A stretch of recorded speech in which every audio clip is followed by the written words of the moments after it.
This resource explores essay tests in detail. We start by providing some general tips for essay writing success. We then look at various types of essays and provide key words that suggest which type of essay is required. Where appropriate, those key words are defined explicitly. An example of each type of essay question is provided. We finish by summarizing and stressing certain keys to success. The first thing to remember about essay tests is that longer does not necessarily mean better. Most instructors prefer a solid one-page paper to a 5-page paper of garbage. You should write a thesis statement. This is the main idea of the entire essay. An effective thesis statement is often just a rewording of the question. Take time to organize your essay. Make a quick outline for your paper and follow it. Use pertinent facts and figures to support your writing. Maybe even sprinkle in a quotation or two, if you can. Your essay should have a conclusion. A good suggestion for this is to rephrase each of your paragraph's topic sentence and to finish with an affirmation of your thesis statement. Proofread your paper. Make sure there are no glaring spelling or grammatical errors. Keep these general tips in mind as we explore the various types of essay question. Generic essay tests provide the student an opportunity to show everything they know about a subject.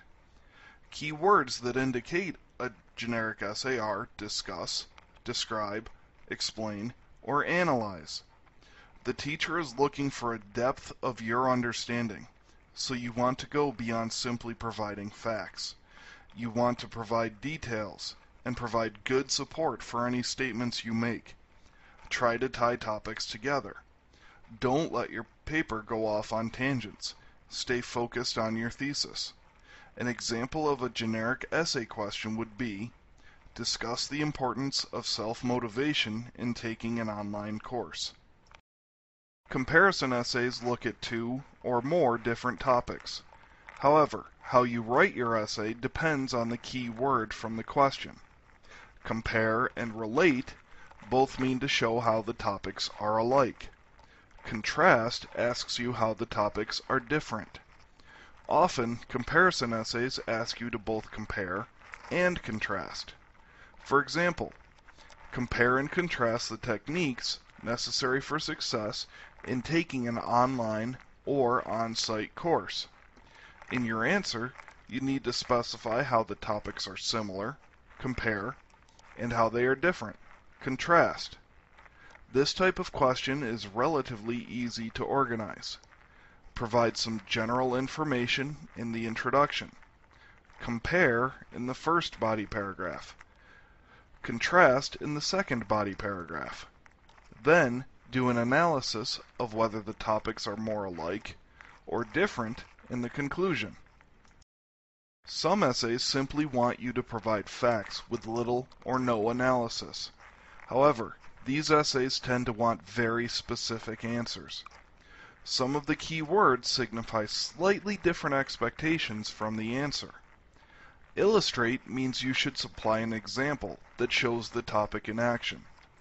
Enumerate and list both require a simple telling of facts, and it is sometimes sufficient to have a bullet point list rather than well-formed paragraphs. You should double-check with your instructor. Define means to give the meaning of the topic. An example often helps to clarify the definition, but an example by itself is not enough to define a topic. For example, suppose your instructor asked you to list and define the different possible formats for a college-level course. You would want to craft an essay that specifies on-site courses, online courses, individual studies, and hybrid courses as the different formats, and also provides a description for each. The exact opposite of a fact-based essay are reasoning essays. The focus of this type of essay should be on the analysis, rather than a simple retelling of the facts. The key words like justify or prove signify that the essay is a reasoning essay. You are provided with the basic facts. You need to expand that idea and show why that phenomenon occurs. Suppose you were asked to justify the statement, online courses are becoming more prevalent in modern post-secondary education. You can take as a given that the statement is true. You must describe the reasons why this is so. The introduction of your essay could restate the question and provide some figures that show that it is indeed the case. Then in your body paragraphs, you could talk about the rise of non-traditional student bodies and how working adults must fit their coursework into an already packed schedule, or the general rise of the internet as a medium for communication as a reason for the increase in online coursework. The writer is tasked with digesting and condensing a large amount of material in a summarizing essay.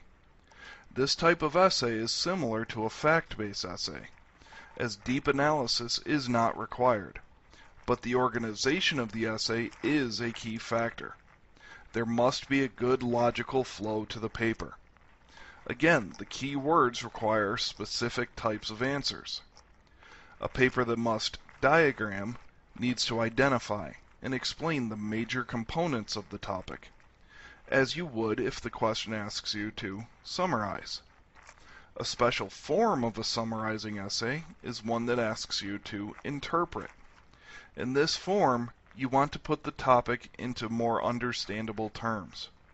You draw on outside knowledge and explain the topic more fully.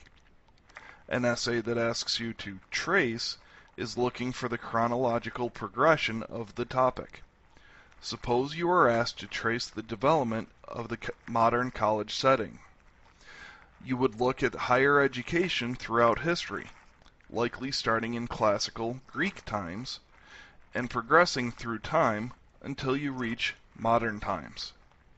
You would want to describe the primary features of each form of learning environment, but there is entirely too much material to go into great depth on any one time period. Not all essays require complete emotional detachment. Sometimes you are allowed to have your own educated opinion. These essays require logical reasoning, but you are still able to present your thoughts on a topic. If the essay asks you to evaluate or critique, then you provide the positive and negative aspects of the topic and determine if the subject is ultimately effective or not. You focus more on your chosen alternative and provide extensive reasoning in essays asking you to argue. For example, say you are asked to critique the effectiveness of online courses for non-traditional college students. You could provide some basic information and set the stage for your essay in the introduction. In the first body paragraph, you could describe the basic features of both online courses and of non-traditional college students. Your next body paragraph could demonstrate the benefits of online courses. Then you would present how online courses are not beneficial for non-traditional students. Your conclusion would be an excellent time to summarize your position about the effectiveness of online courses for non-traditional students.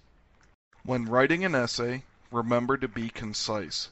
Writing a shorter, effective essay is much preferred to a long and rambling essay. Similarly, make sure your essay is well organized with a strong thesis statement. You want to make sure you support your essay with facts and analysis. You also need to answer the writing prompt appropriately. Different keywords suggest a different form for your writing. Answers for a generic, comparison, fact-based, reasoning, summarizing, or your thought essays each have a specific method and focus to the writing. You want to summarize your essay in a good conclusion. The conclusion is the last thing read by the grader, so make sure you leave a good final impression. And don't forget to proofread your paper. This makes sure the reader can focus on your thoughts and writing rather than be distracted by spelling and grammatical errors.